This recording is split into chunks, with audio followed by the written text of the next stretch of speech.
সব করতে হাত দেবেন না, সব করতে মাছ থাকে না, কিছু করতে সাপও থাকে।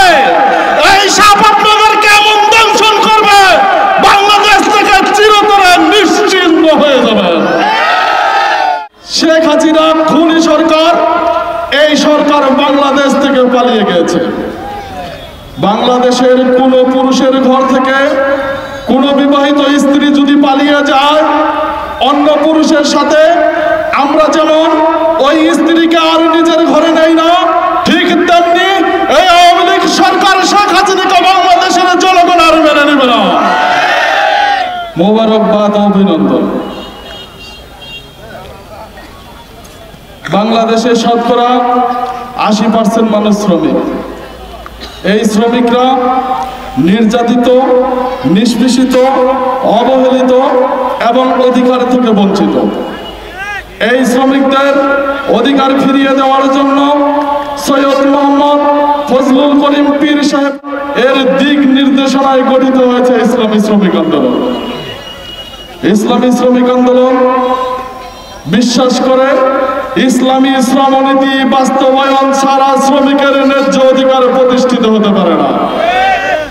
আমরা দেখেছি ৫ই আগস্ট গণ অভ্যুত্থানে আওয়ামী লীগ সরকার, জননেত্রী শেখ হাসিনা খুনি সরকার, এই সরকার বাংলাদেশ থেকে পালিয়ে গেছে।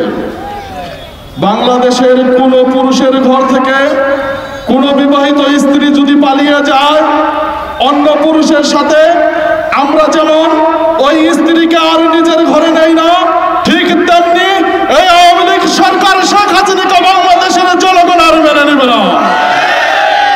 আমরা দেখেছি বাংলাদেশের আরেকটি দল বলে এই বাংলাদেশে কোনো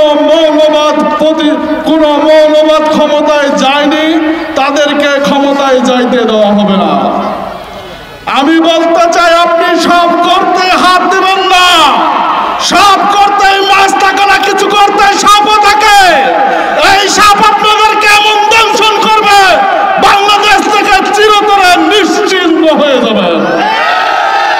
আপনাদের সকলকে ইসলামী শ্রমিক আন্দোলন, যারা শ্রমিক আছে, ইসলামী শ্রমিক আন্দোলনের সদস্য হয়, ইসলামী শ্রমিক আন্দোলনের সদস্য হয়ে ইসলামী আন্দোলনকে শক্তিশালী করে বাংলাদেশকে ইসলামী খেলাফত প্রতিষ্ঠার উদার্ত আহ্বান জানিয়ে এখানে শেষ করছি। আসসালামু আলাইকুম।